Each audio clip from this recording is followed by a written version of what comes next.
Bismillahirrahmanirrahim. Assalamualaikum warahmatullahi wabarakatuh. Perkenalkan, nama saya Nisa Luiza dari semester 6 jurusan Ilmu Al-Quran dan Tafsir dengan nomor NIM 283-04004. Saya akan mengulas tentang hukum dan ekonomi yang ada di negara Amerika Serikat. Sebelum saya jelaskan tentang hukum dan ekonomi di negara Amerika Serikat, terlebih dahulu saya akan menjelaskan tentang sejarah berdirinya negara Amerika Serikat.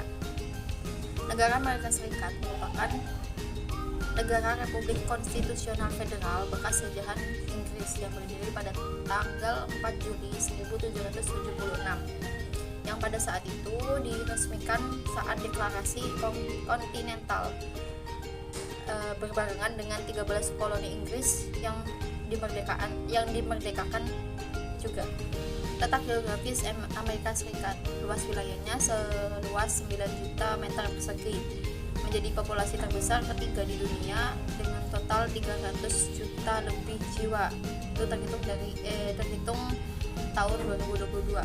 Letaknya di Amerika Utara dengan perbatasan-perbatasan barat yakni Samudra Pasifik, timur Samudra Atlantik, utara Kanada, dan selatan Meksiko.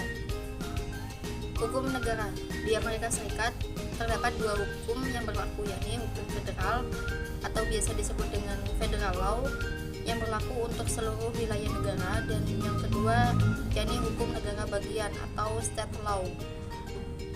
Hukum negara bagian ini hanya berlaku untuk bagi negara bagian yang bersangkutan.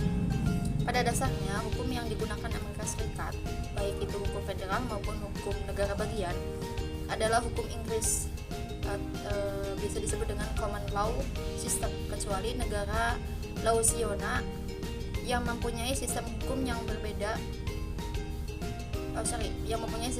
berdasar pada hukum Prancis, dan negara Puerto Rico yang memiliki sistem hukum campuran antara hukum Spanyol dan hukum Amerika Serikat.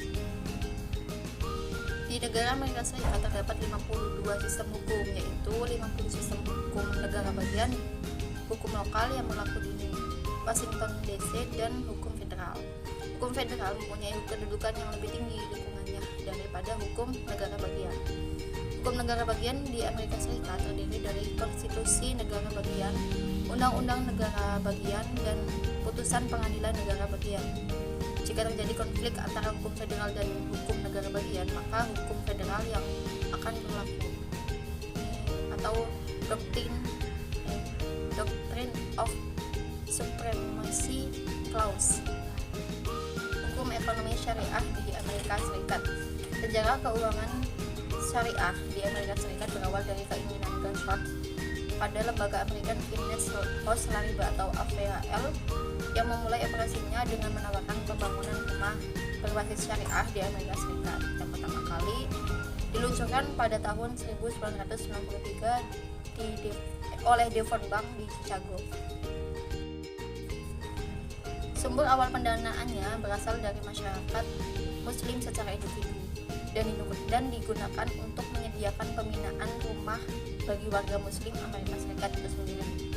5 tahun kemudian, tepatnya tahun 1998, sejumlah bank internasional bekerjasama dengan bank perusahaan mortgage Amerika Serikat dan bank syariah mengatur program pembiayaan rumah berbasis syariah. Selain American Finance House Lariba atau AFHL, lembaga-lembaga keuangan syariah lain juga telah beroperasi di Amerika Serikat sejak tahun 1990-an, seperti Devon Bank di Chicago dan University Bank di Ann Arbor, Michigan. Pada tahun 1997, World Trade Center di New York City menjadi tuan rumah konferensi keuangan syariah internasional yang pertama di Amerika Serikat, yang menarik lebih dari 300 peserta dari 45 negara. Sedangkan sistem hukum ekonomi secara umum yang digunakan di negara Amerika Serikat adalah sistem hukum kapitalisme. Sistem ekonomi kapitalisme dikenal juga sebagai sistem ekonomi liberal. Seiring dengan perkembangan zaman dan waktu, sistem ekonomi kapitalisme juga ikut berkembang.